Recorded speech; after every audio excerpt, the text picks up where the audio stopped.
ஊர் சமையல் சேனலை சப்ஸ்கிரைப் பண்ணுங்கள், மறக்காமல் பெல் பட்டனை கிளிக் பண்ணுங்கள்.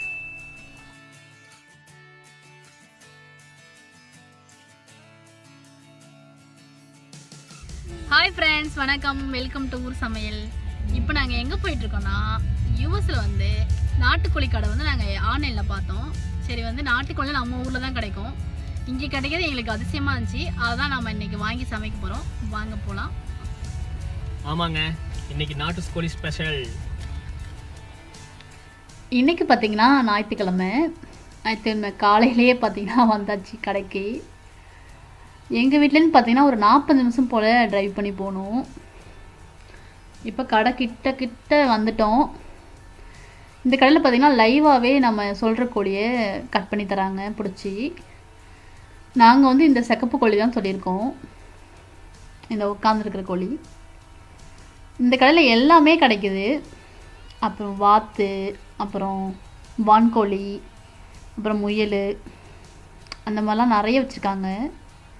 எனக்கு ரொம்ப வித்தியாசமாக இருந்துச்சு இந்த கடையை பார்க்க. இந்த மாதிரி கடையெலாம் நம்ம ஊரில் தான் பார்த்துருக்கேன் நான். எனக்கு இங்கே ரொம்ப வித்தியாசமாக இருந்துச்சு.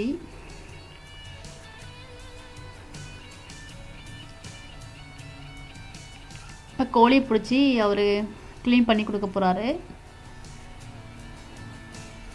நம்ம ஊர்லலாம் சுட்டு தருவாங்களே நாட்டுக்கோழி, அந்த மாதிரியே இவங்க சுட்டு தான் நாங்கள் கேட்டிருக்கோம். அந்த மாதிரி நாங்கள் சுட்டுலாம் சாப்பிட்டதில்ல, அந்த தோலை எடுத்துகிட்டு தான் சாப்பிட்ருக்கோம். சரி, இன்றைக்கி இந்த மாதிரி ட்ரை பண்ணலாம் அப்படின்ட்டு சொல்லியிருக்கோம். கொஞ்சம் எக்ஸ்ட்ரா காசு ஆகும்னு நினைக்கிறேன். சரி, பரவாயில்ல, ஓகே. இந்த மாதிரி தான் இப்போ சுட்டு ரெடியாக இருக்குது. இப்போ இவர் கட் பண்ணவும் கொடுத்துட்டாரு. இப்போ கோழிலாம் வாங்கிட்டு வந்தாச்சு வீட்டுக்கு. இது நாம் மஞ்சத்தூள், உப்பெல்லாம் போட்டு நல்லா அந்த கருப்பெல்லாம் இருக்குல்ல, அதெல்லாம் நல்லா தேய்ச்சி கழுவி க்ளீன் பண்ணி எடுத்துக்கலாம்.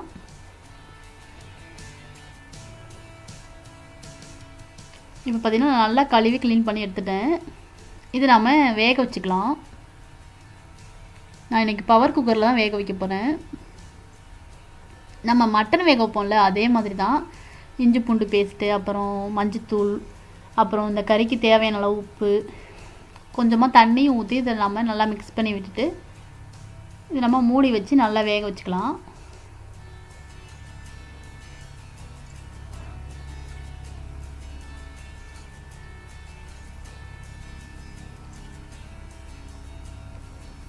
இதிலே தண்ணி விடும், நம்ம அதிக தண்ணி ஊற்ற தேவையில்ல, நம்ம அளவாகவே ஊற்றிக்கலாம்.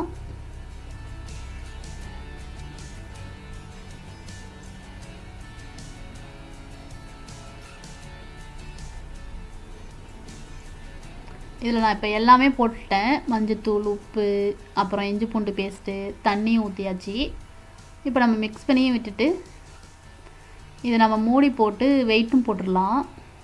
இந்த குக்கருக்கு வெயிட் போட நம்ம மறந்துடக்கூடாது. வெயிட் போட மாதிரிலாம் அந்த ஆவிலாம் வெளில வந்துடும், நமக்கு வேகாமல் போயிடும். இந்த மாதிரி இந்த முக்கோண ஷேப் 2 இருக்கு பாருங்கள், அதை நம்ம செட் பண்ணி வச்சுக்கணும். இந்த மாதிரி நான் லாஸ்ட் டைம் சொல்ல மறந்துட்டேன். இப்போ நான் சிக்கன் வேக வைக்கிற மூடிலே செட் பண்ணி வைக்கிறேன். இது வெந்துட்டு இருக்கிற நேரத்தில் நம்ம ஒரு மசாலா ரெடி பண்ணிக்கலாம். இப்போ பார்த்தீங்கன்னா ஒரு 1/2 கப் போல் தேங்காய், 1 ஸ்பூன் அளவுக்கு கசகசா, கூடவே 1 ஸ்பூன் போல் ஜீரகம், கூடவே ஒரு 1.5 ஸ்பூன் அளவுக்கு சோம்பு, நல்லா ஒரு 2 ஸ்பூன் போல் நான் மிளகு போட்டிருக்கேன். நல்லா காரமாக செஞ்சால் தான் இந்த வறுவல் நல்லாயிருக்கும். இதை நம்ம நல்லா மிக்சியில் போட்டு நல்லா நைஸாக அரைச்சி எடுத்துக்கலாம். இந்த மாதிரி இப்போ நைஸாக அரைச்சாச்சு. இப்போ பார்த்திங்கன்னா நம்ம சிக்கன் இப்போ நல்லா வெந்து ரெடியாக இருக்குது, மூடுக்கு போயிடுச்சு. இதை நம்ம ஓப்பன் பண்ணி பார்க்கலாம். பாருங்கள் எவ்வளோ சூப்பராக வெந்திருக்கு அப்படின்னு, செம வாசமாக இருக்குது.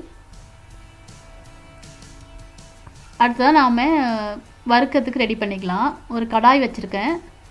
கடாயில் நல்லா நல்லெண்ணெய் ஊற்றிக்கிறேன், நல்லா தாராளமாக ஊற்றிக்கிறேன். அப்புறம் கொஞ்சமாக பட்டை, ஒரு 1/2 ஸ்பூன் போல் சோம்பு போட்டுக்கலாம் தாளிக்கிறதுக்கு. இந்த மாதிரி தாளிக்கும் போது போட்டால் நல்ல வாசமாக இருக்கும். அதனால் கூடவே தேவையான அளவு நான் வந்து ஒரு பெரிய வெங்காயம் கட் பண்ணி வச்சுருந்தேன், நல்லா பெரிய வெங்காயமாக. கூடவே ஒரு கொத்து போல் கருவேப்பிலையும் போட்டு நம்ம இதை நல்லா வதக்கி எடுத்துக்கலாம். 2 பச்சை மிளகாவும் போட்டுக்கலாம் இது கூடவே. அது வாசனை நல்லாயிருக்கும் பச்சை மிளகாய் போட்டு வதக்கினோம்னா. இது நம்ம கண்ணாடி பதம் வர வரைக்கும் நல்லா வதக்கிக்கலாம். இதில் சின்ன வெங்காயமும் நீங்கள் போடலாம். நான் வந்து இன்றைக்கி பெரிய வெங்காயம் தான் போட்டிருக்கேன். இதில் ஒரு 1/2 ஸ்பூன் போல் நம்ம இஞ்சி பூண்டு பேஸ்ட்டும் போட்டு இதோட பச்சை வாசம் போகிற வரைக்கும் நல்லா வதக்கிக்கலாம். நம்ம சிக்கன் வேக வைக்கும் போதும் போட்டிருக்கோம். இப்போயும் கொஞ்சம் போட்டிங்கன்னா நல்ல வாசனை சூப்பராக இருக்கும். அதனால் இந்த நேரத்தில் 2 தக்காளி வந்து சின்ன சின்னதாக கட் பண்ணி வச்சுருந்தேன். அதையும் போட்டு நாம் நல்லா வதக்கிக்கலாம்.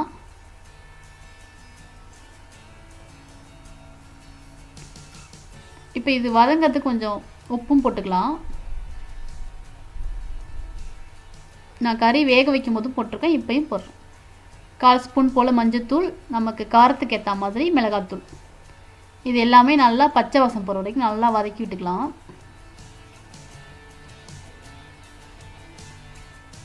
இந்த நேரத்தில் நல்லா இப்போ வதங்கிடுச்சு. நம்ம இப்போ வேக வச்ச தண்ணி இதில் ஊற்றிக்கலாம். நம்ம சிக்கனை வேக வச்சுருந்தோம்ல அந்த தண்ணி இது. ஒரு 1/2 கப் போல் நான் வந்து கடலைப்பருப்பை ஊற வச்சு வச்சுருந்தேன். அதையும் இது கூட சேர்த்துக்கிறேன். நான் ஒரு 3 ஹவர் போல் இந்த கடலைப்பருப்பு ஊற வச்சு ரெடியாக வச்சுருந்தேன். இந்த கடலைப்பருப்பு பார்த்திங்கன்னா உங்களுக்கு பிடிச்சா போட்டுக்கலாம், இல்லை வேண்டாம்னா போட வேண்டாம். இந்த நாட்டுக்கோழி வறுவலுக்கெல்லாம் இந்த கடலைப்பருப்பு போட்டு செஞ்சிங்கன்னா ரொம்ப சூப்பராக இருக்கும் அது சாப்பிடும்போது. அதுக்காக இப்போ நாம் அரைச்சி வச்சுருந்த மசாலாவையும் இது கூட சேர்த்துக்கலாம். இதோட பச்சை வாசம் போகிற வரைக்கும் நம்ம நல்லா கொஞ்சம் நேரம் கொதிக்க விட்டுக்கலாம்.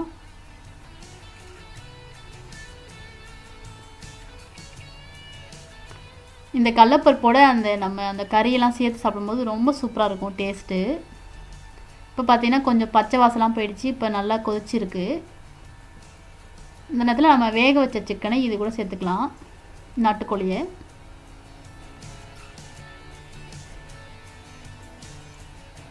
ரொம்ப ஈஸியாக செஞ்சிடலாம் அந்த சிக்கன் வறுவல்.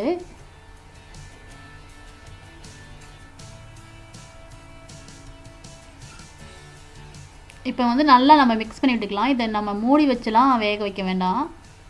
இதை நம்ம ஓப்பன்லேயே ஸ்லோவாக அடுப்பை வச்சு தேவையான அளவு உப்பு காரெலாம் பார்த்துட்டு செக் பண்ணிக்கலாம்.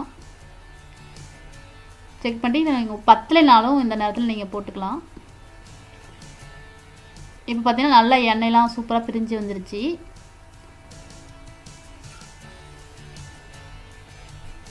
இப்போ இந்த நேரத்தில் நல்லா கொத்தமல்லி இலையும் நல்லா தூவி விட்டுக்கலாம். நல்லா ஃப்ரெஷ்ஷான கொத்தமல்லி இலையை மிக்ஸ் பண்ணிட்டுக்கலாம்.